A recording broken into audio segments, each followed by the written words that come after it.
Hello friends, आज हम लोग लेकर आए हैं सामाजिक विज्ञान में अर्थव्यवस्था का पहला वीडियो।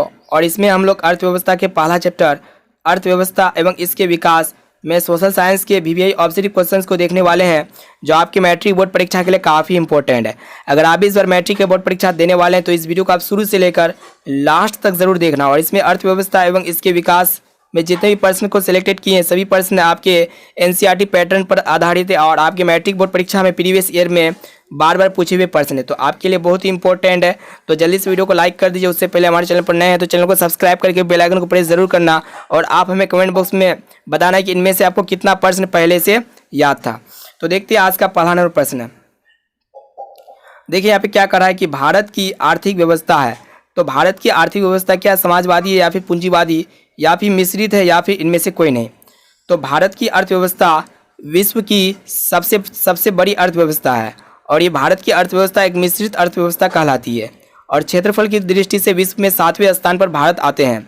तो हमारा सही उत्तर हो जाएगा मिश्रित, यानी कि भारत की अर्थव्यवस्था कैसा अर्थव्यवस्था है? मिश्रित अर्थव्यवस्था है। अब आइए अगला प्रश्न देखते हैं। देखिए दूसरा नंबर प्रश्न यहाँ पे क्या कह रहा है कि इनमें कौन से देश में मिश्रित अर्थव्यवस्था है। तो यहाँ पे आपको बताना है कि इनमें से कौन से देश जो है जिनमें आपका मिश्रित अर्थव्यवस्था है। तो देखिए ऑप्शन ए में आपका दिया हुआ है अमेरिका, बी में है रूस और सी में है भारत और डी में आपका कोई नहीं। तो मिश्रित अर्थव्यवस्था कौन होगा? भारत होगा। भारत जो होगा मिश्रित अर्थव्यवस्था इसमें पाया जाता है, यानी कि भारत की अर्थव्यवस्था विश्व की सबसे तीसरी और सबसे बड़ी अर्थव्यवस्था है। तो हमारा सही उत्तर हो जाएगा ऑप्शन नंबर सी, भारत। अब आइए अगला प्रश्न देखते हैं। देखिए यहाँ पे तीसरा नंबर प्रश्न यहाँ पे क्या कर रहा है कि इनमें से कौन योजना आयोग के पदेन अध्यक्ष होते हैं। तो ये भी बहुत ही इंपॉर्टेंट प्रश्न है। तो देखिए ऑप्शन ए में आपका प्रधानमंत्री, बी में है योजना मंत्री, सी में है राष्ट्रपति और डी में है इनमें से कोई नहीं। देखिए आपको बता देते हैं कि 1951 में योजना आयोग का गठन हुआ था, ठीक है। और आपको ही पता होगा कि 1951 में योजना आयोग का गठन हुआ था और योजना आयोग के पदेन अध्यक्ष देश का प्रधानमंत्री होता है, ठीक है। योजना आयोग के पदेन अध्यक्ष कौन होता है? देश का प्रधानमंत्री होता है। लेकिन वर्ष 2015 में क्या हुआ था कि योजना आयोग को हटाकर नीति आयोग का गठन किया गया, जिसमें देश का प्रधानमंत्री पदेन अध्यक्ष ही होता है, ठीक है। यानी कि ऑप्शन नंबर ए हमारा बिल्कुल सही उत्तर हो जाएगा, प्रधानमंत्री। अब आइए अगला प्रश्न देखते हैं। देखिए 4 नंबर प्रश्न यहाँ पे क्या करा है कि डेबिट कार्ड संबंधित है। तो यहाँ पे आपको बताना है कि डेबिट कार्ड जो है किससे संबंधित है।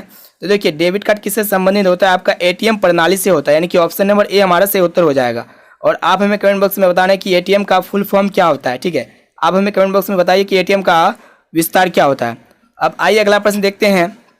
देखिए यहाँ पे हमारा 5वां नंबर प्रश्न क्या कह रहा है कि मानव विकास की दृष्टि से भारत के पड़ोसी देश में किस देश की आर्थिक स्थिति इससे बेहतर है। तो ये भी बहुत ही इंपॉर्टेंट प्रश्न है। देखिए ऑप्शन ए में आपका दिया हुआ है बांग्लादेश, बी में है नेपाल और सी में है म्यांमार और डी में आपका दिया हुआ है श्रीलंका। तो हमारा सही उत्तर हो जाएगा ऑप्शन नंबर डी, श्रीलंका। अब देखते हैं अगला प्रश्न। देखिए 6वां नंबर प्रश्न यहाँ पे क्या कर रहा है, निम्नांकित में किस राज्य को एक पिछड़ा राज्य कहा जाता है। तो ये भी बहुत ही इंपॉर्टेंट प्रश्न है।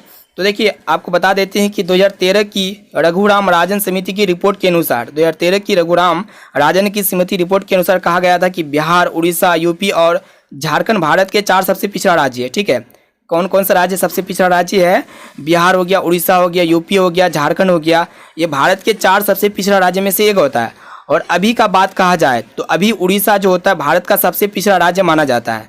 तो यहाँ पे सबसे इसका राइट आंसर की बात कहा जाए तो यहाँ पे ऑप्शन में दिया हुआ नहीं है उड़ीसा, तो हमारा सही उत्तर हो जाएगा option number D, Bihar. Bihar को भी पिछड़ा राज्य ही कहा जाता है। और बिहार को पिछड़ा राज्य कौन कौन से कारण से कहा जाता है? क्योंकि इसमें जनसंख्या में अधिक वृद्धि होते जाता है और प्राकृतिक आपदा इसमें बार बार बाढ़ आ रहा है, तो सुनामी आ रहा है, तो बहुत सारे ऐसे प्राकृतिक आपदा आते हैं, ठीक है।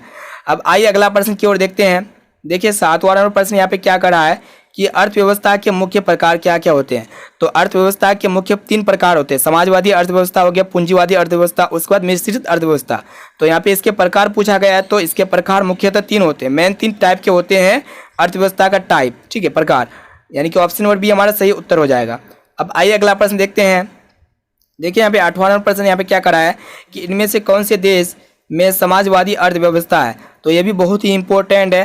तो देखिए समाजवादी अर्थव्यवस्था कौन कौन से देश हो गया? आपका चीन हो गया, रूस हो गया, रूस हो गया, उत्तरी कोरिया हो गया, वियतनाम हो गया तो यहाँ पे आपको देखने को मिल रहे हैं रूस, यानी कि ऑप्शन नंबर बी हमारा बिल्कुल सही उत्तर हो जाएगा।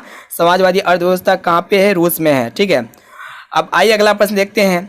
देखिए यहाँ पे 99 प्रश्न क्या कह रहा है कि सम्यक विकास की प्रक्रिया संबंधित है। तो ये बहुत ही इंपॉर्टेंट प्रश्न है, इसको अच्छी तरह से आप याद रखना। यहाँ पे क्या करा है कि सम्यक विकास की प्रक्रिया किससे संबंधित है? तो ऑप्शन ए में आपका दिया हुआ उच्च वर्ग से, बी में है निम्न वर्ग से, सी में है सभी वर्ग से, और डी में आपका दिया हुआ इनमें से कोई नहीं। तो सम्यक विकास की प्रक्रिया किससे संबंधित होता है? सभी वर्ग से, यानी कि ऑप्शन नंबर सी हमारा बिल्कुल सही उत्तर हो जाएगा। अब आइए अगला प्रश्न देखते हैं। देखिए यहाँ पे 10वां प्रश्न यहाँ पे क्या करा है कि भारत में नीति आयोग की स्थापना कब हुआ था? यह भी बहुत ही इंपॉर्टेंट प्रश्न है। तो भारत में नीति आयोग की स्थापना कब हुआ था? 2015 ईस्वी में हुआ था, यानी कि ऑप्शन नंबर डी हमारा बिल्कुल सही उत्तर हो जाएगा। अब आइए अगला प्रश्न देखते हैं। देखिए 11वां नंबर प्रश्न क्या कर रहा है यहाँ पे, देखिए कि इनमें से कौन आर्थिक क्रिया नहीं है? तो यहाँ पे आपको पहचानना है कि आर्थिक क्रिया कौन नहीं है। यहाँ पे ऑप्शन ए में कृषि है, बी में बेरोजगारी है, सी में बीमा दिया हुआ है और डी में परिवहन है। तो आर्थिक क्रिया कौन नहीं होगा? बीमा होगा, यानी कि ऑप्शन नंबर सी हमारा सही उत्तर हो जाएगा, बीमा। अब आइए अगला प्रश्न देखते हैं। देखिए यहाँ पे 12 नंबर प्रश्न यहाँ पे क्या कह रहा है कि किस क्षेत्र को तृतीयक क्षेत्र कहा जाता है? ऑप्शन ए में सेवा क्षेत्र, बी में कृषि क्षेत्र और सी में दिया हुआ औद्योगिक क्षेत्र और डी में इनमें से कोई नहीं। तो तृतीयक क्षेत्र सेवा क्षेत्र को कहा जाता है, ऑप्शन नंबर ए हमारा सही उत्तर हो जाएगा। सेवा क्षेत्र को तृतीयक क्षेत्र के नाम से जाना जाता है। अब आइए अगला प्रश्न देखते हैं। देखिए 13 नंबर प्रश्न यहाँ पे क्या कह रहा है कि निम्नांकित में कौन नवीकरणीय प्राकृतिक संसाधन है? तो यहाँ पे आपको बताना है कि इनमें से कौन जो है नवीकरणीय प्राकृतिक संसाधन का उदाहरण है। तो भूमिगत जल हो जाएगा आपका नवीकरणीय प्राकृतिक संसाधन, और बाकी कोयला हो गया, पेट्रोल हो गया, उसके बाद गैस हो गया, ये आपका नवीकरणीय संसाधन का उदाहरण नहीं है, लेकिन भूमिगत जल आपका क्या हो गया? नवीकरणीय संसाधन का उदाहरण है। अब आइए अगला प्रश्न देखते हैं। देखिए 14 नंबर प्रश्न यहाँ पे हमारा क्या कह रहा है कि भारत में योजना आयोग का गठन कब किया गया था? तो ये भी बहुत ही इंपॉर्टेंट प्रश्न है। तो 15 मार्च 1950 में भारत में योजना आयोग का गठन किया गया था। 15 मार्च 1950 में योजना आयोग का गठन किया गया था। ऑप्शन नंबर ए हमारा सही उत्तर हो जाएगा, 15 मार्च 1950 में। अब देखते हैं 15 नंबर प्रश्न यहाँ पे। देखिए यहाँ पे क्या कह रहा है कि गरीबी कैंसर रोग की तरह है, किसने कहा? यानी कि गरीबी कैंसर रोग की तरह है, ये किसने कहा? ठीक है, ऑप्शन ए में आपका दिया हुआ है अर्थशास्त्री कुजनेट, यानी कि गरीबी कैंसर रोग की तरह है, किसने कहा था?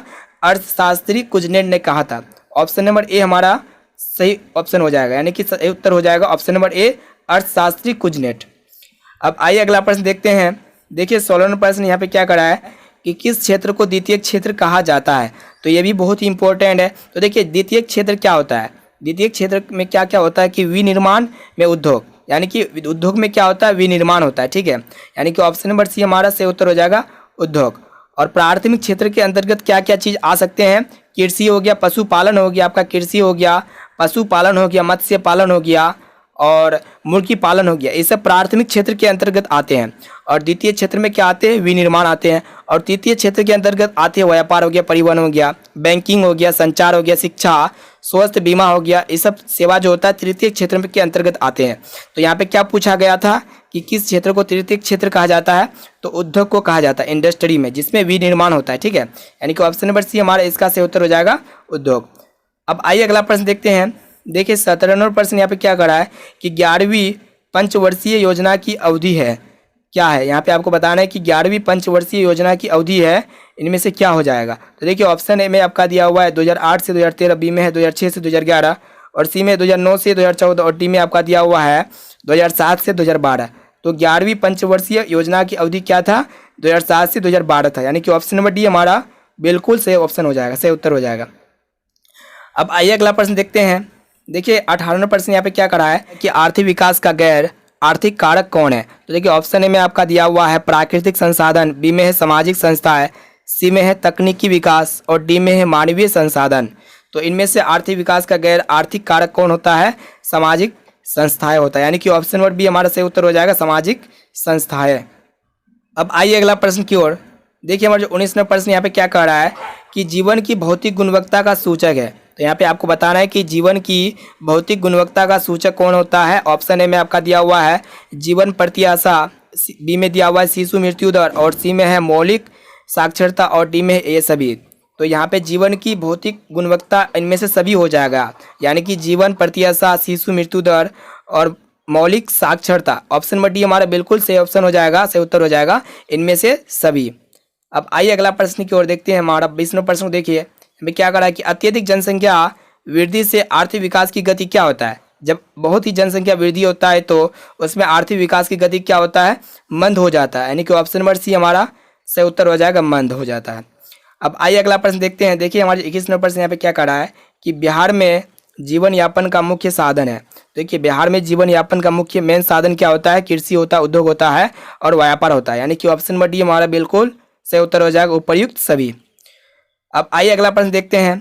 देखिए यहाँ पे 22वां प्रश्न यहाँ पे क्या करा है कि देश में सब्जी के उत्पादन में बिहार का स्थान है, यानी कि देश में सब्जी के उत्पादन में बिहार का स्थान कौन सा स्थान पे आता है, बिहार। तो देखिए ऑप्शन ए में तो पहला, बी में दूसरा, फिर सी में तीसरा, फिर डी में चौथा। तो देश में सब्जी के उत्पादन में बिहार जो आता है दूसरा स्थान में आता है, यानी कि ऑप्शन नंबर बी हमारा बिल्कुल सही उत्तर हो जाएगा, दूसरा। अब आइए अगला प्रश्न देखते हैं। देखिए यहाँ पे 23वां प्रश्न यहाँ पे क्या करा है कि भारत के पड़ोसी देशों में किस देश की प्रति व्यक्ति आय सबसे अधिक है। तो यहाँ पे भारत के पड़ोसी देशों में किस देश की प्रति व्यक्ति आय सबसे अधिक हो जाएगा, तो श्रीलंका की प्रति व्यक्ति आय क्या हो जाएगा, सबसे अधिक हो जाएगा, यानी कि ऑप्शन नंबर सी हमारा बिल्कुल सही उत्तर हो जाएगा, श्रीलंका। अब आइए अगला प्रश्न देखते हैं। देखिए यहाँ पे क्या करा, 24वां प्रश्न है, निम्न को प्राथमिक क्षेत्र भी कहा जाता है, यानी कि कौन सा क्षेत्र को हम लोग प्राथमिक क्षेत्र कहा जाता है। ऑप्शन ए में सेवा क्षेत्र, बी में कृषि क्षेत्र और सी में है औद्योगिक क्षेत्र और डी में है इनमें से कोई नहीं। तो प्राथमिक क्षेत्र किसे कहा जाता है, तो कृषि क्षेत्र को प्राथमिक क्षेत्र कहा जाता है, यानी कि ऑप्शन नंबर बी हमारा बिल्कुल सही उत्तर हो जाएगा, कृषि क्षेत्र। अब आइए अगला प्रश्न देखते हैं। देखिए यहाँ पे 25वां प्रश्न क्या है कि जिस देश का राष्ट्रीय आय अधिक होता है वह देश कहलाता है, यानी कि जिस देश का राष्ट्रीय आय अधिक होता है वह देश क्या कहलाता है, विकसित कहलाता है, यानी कि ऑप्शन नंबर बी हमारा बिल्कुल सही उत्तर हो जाएगा, विकसित। तो फ्रेंड्स आज के लिए इतना ही, फिर से मिलते हैं अगले वीडियो पे जल्द ही। तो दोस्तों आपको वीडियो कैसा लगा आप हमें कमेंट बॉक्स में जरूर बताना, और आपको वीडियो अच्छा लगा तो इस वीडियो को अपने दोस्तों में, जितने भी आपके मैट्रिक के बोर्ड परीक्षा देने वाले 2021 में, तो इस वीडियो को अपने दोस्तों तक जरूर शेयर करें ताकि सभी स्टूडेंट्स अच्छे से अच्छे मार्क्स ला सके। और जितने भी आपका व्हाट्सएप ग्रुप है, फेसबुक ग्रुप है, सभी पे इस वीडियो को शेयर करें ताकि सभी स्टूडेंट्स बोर्ड एग्जाम में अच्छे से अच्छे मार्क्स ला सके। तो दोस्तों अगर आपको साइंस के एनसीईआरटी नोट्स चाहिए तो इसी वीडियो के डिस्क्रिप्शन में आपको जो है साइंस के एनसीईआरटी नोट्स का पीडीएफ मिल जाएगा। आपको हिंदी में पूरे प्रश्न को, एक एक प्रश्न को समझाया गया है, उसे आप डाउनलोड कर सकते हैं। तो इसी वीडियो के डिस्क्रिप्शन में आपको जो पीडीएफ का लिंक मिल जाएगा, वहाँ पे जाके डाउनलोड कर सकते हैं। तो दोस्तों आज के लिए इतना ही, फिर से मिलते हैं जल्दी अगले वीडियो पे। जब तक के लिए अपना ध्यान रखिए।